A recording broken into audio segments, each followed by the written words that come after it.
Hello दोस्तों, नमस्कार। मैं पंकज आप सभी का स्वागत करता हूं पंकज स्टडी कंपस में।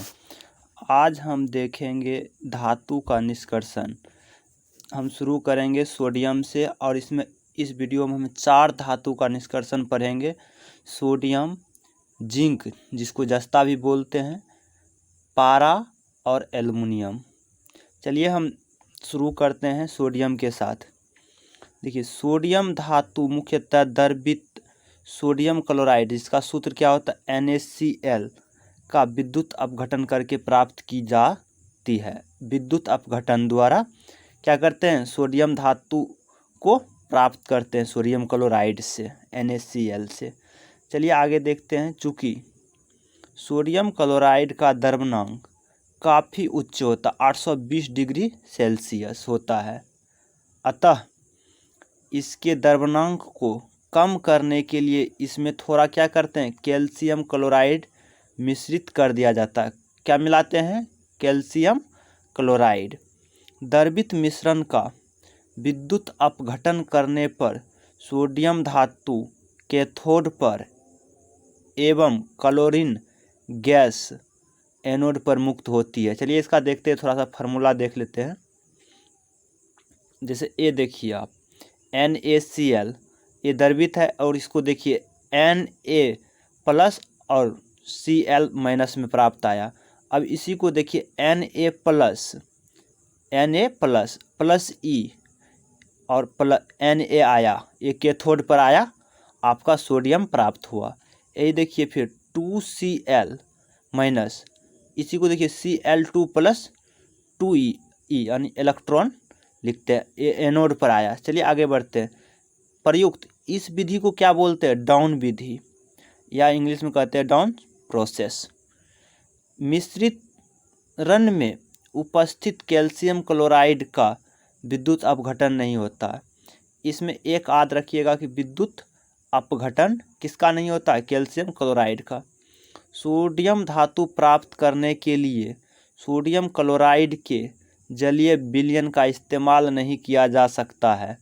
सोडियम धातु प्राप्त करने के लिए सोडियम क्लोराइड के जलीय विलयन का इस्तेमाल नहीं करेंगे इसका। चलिए आगे बढ़ते, दूसरा स्लाइड लेते हैं। जैसे ये देखिए, दूसरा स्लाइड क्या कहता है? कारण यह है कि इस विलयन का विद्युत अपघटन करने पर कैथोड पर मुक्त सोडियम विलयन में उपस्थित जल के साथ अभिक्रिया करके सोडियम हाइड्रोक्साइड बनाता और हाइड्रोजन गैस मुक्त होती है।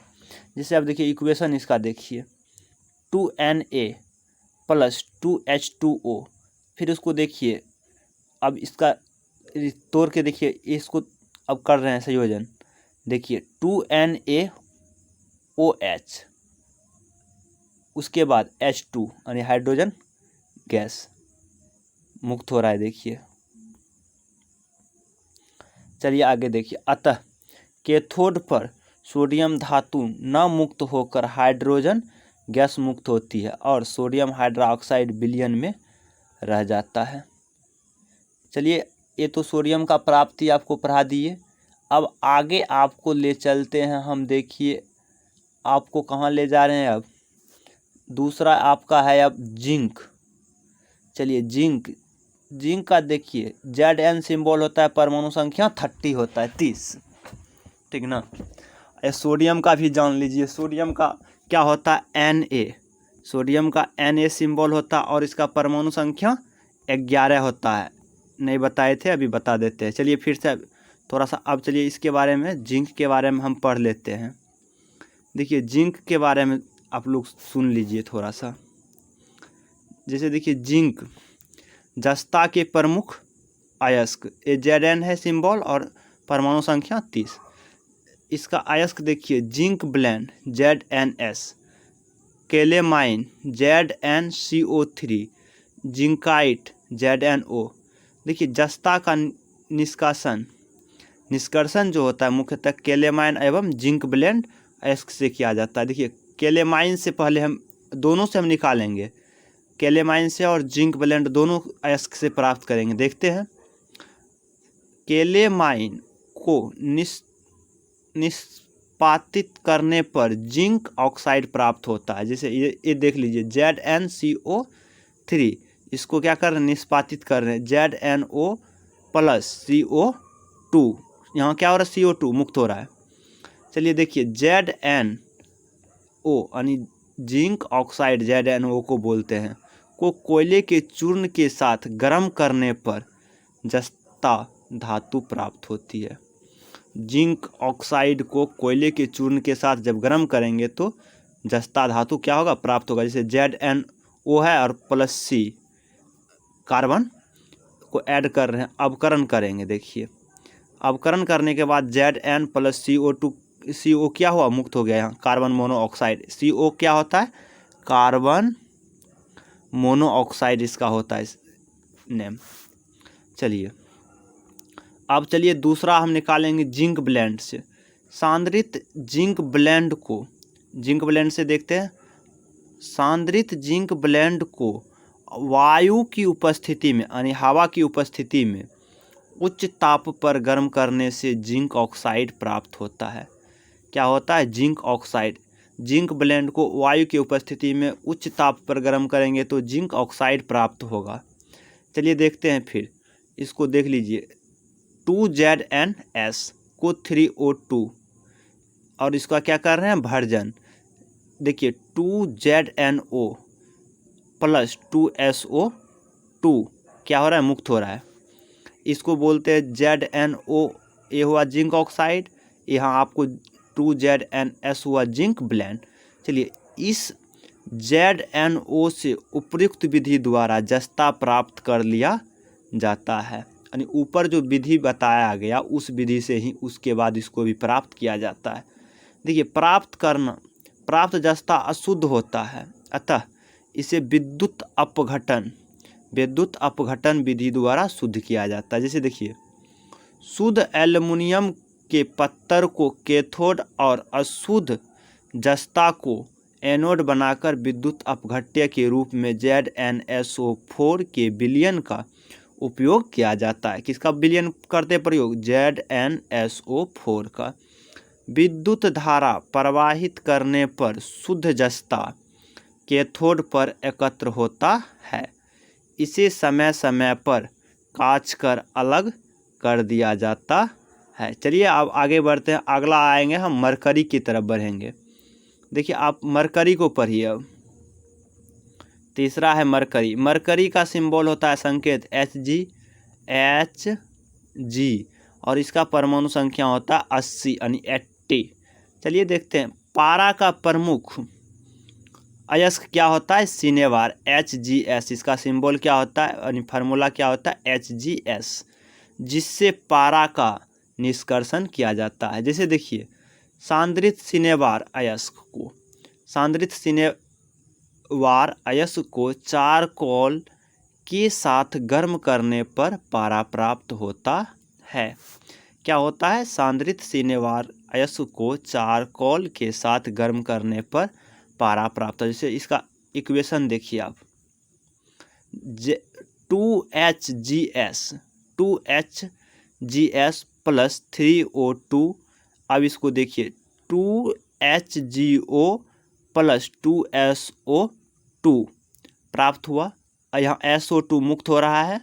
चलिए आगे देखिए अब ये GO को फिर क्या करेंगे, कार्बन के साथ उच्च ताप पर यानी कार्बन के साथ क्या करेंगे, गर्म करेंगे। देखिए HGO प्लस C, तो यहाँ क्या हुआ, HGO प्राप्त हो गया और CO यानी कार्बन मोनोऑक्साइड मुक्त हो गया।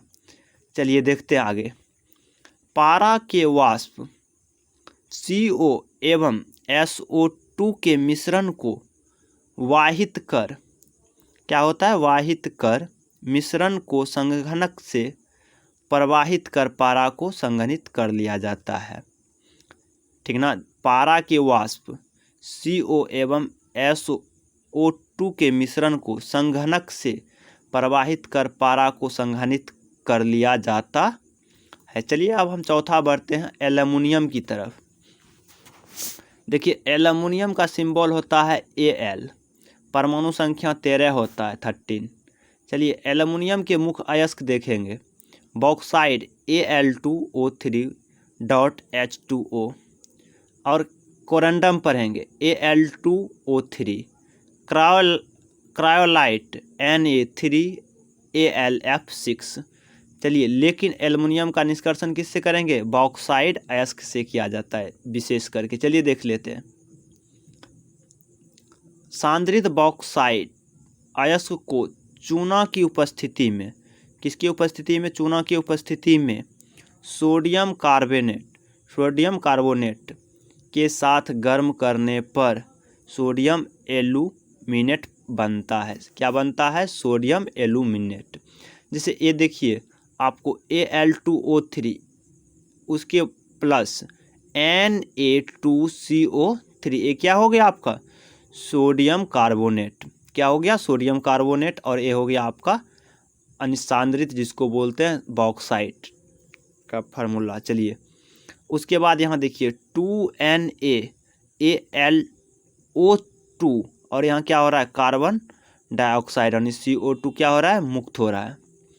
चलिए आगे देखिए, अब अवशेष को जल के साथ मिलाने पर सोडियम एल्यूमिनेट जल में घुल जाता है, जबकि वो विलय अपद्रव्य अथावत रह जाते हैं, जिन्हें छानकर क्या करते हैं? अलग किया जाता है। अब छानित द्रव्य में 50 से 60 डिग्री C पर कार्बन डाइऑक्साइड गैस प्रवाहित करने पर एल्युमिनियम हाइड्रोक्साइड का अवक्षेप प्राप्त होता है। अवक्षेप को छान कर सुखा लेते। क्या करेंगे? छान के सुखा लेते हैं तत्पश्चात, यानी उसके बाद क्या करते हैं? उसे तीव्रता से गर्म करके शुद्ध एल्युमिनियम ऑक्साइड यानी एल्युमिना प्राप्त कर लिया जाता है। जैसे देखिए, अब फार्मूला इसका देखिए, आप देखिए एग्जाम में इक्वेशन जरूर लिखिएगा। 2NaAlO2 plus 3H2O plus CO2। उसके बाद देखिए AlOH होल 3। उसके बाद आप देख लीजिए ये Na2CO3। फिर आइए 2Al यानी होल OH का होल 3 जो है, इसको क्या करते? Al2O3 में तोड़ते हैं, जिसको एल्युमिना कहते हैं, और H2O जल बाहर होता है। चलिए, एल्युमिना का विद्युत अपघटन करने पर शुद्ध एल्युमिनियम प्राप्त होता है, जो कैथोड पर एकत्रित होते हैं। चलिए, थैंक यू। यदि आप चैनल पर नए हैं तो एक स्लाइड और है, आप देखिए, एक स्लाइड और है, देख लीजिए। यदि आप चैनल पर नए हैं तो चैनल को थोड़ा सब्सक्राइब कर लीजिएगा। देखिए Al2O3 और यहाँ देखिए 2L पर क्या हुआ? 3 प्लस आ रहा है, प्लस 3O2 पर ऊपर में स्क्वायर में क्या यानी 2 माइनस में आ रहा है। चलिए देखिए Al 3 प्लस, उसके बाद 6 ये जो है ना ऐड हो रहा है, और क्या जा रहा है यहाँ पे? 2Al कैथोड पे, और यहाँ देखिए आप एनोड पे आ रहा है 3O2 माइनस, और इसको एरो दिखा के क्या करते हैं? 3/2O2 प्लस 6 एनोड पर। अतः कैथोड पर एल्युमिनियम धातु और एनोड पर ऑक्सीजन गैस क्या हो रहा है? मुक्त हो रहा है।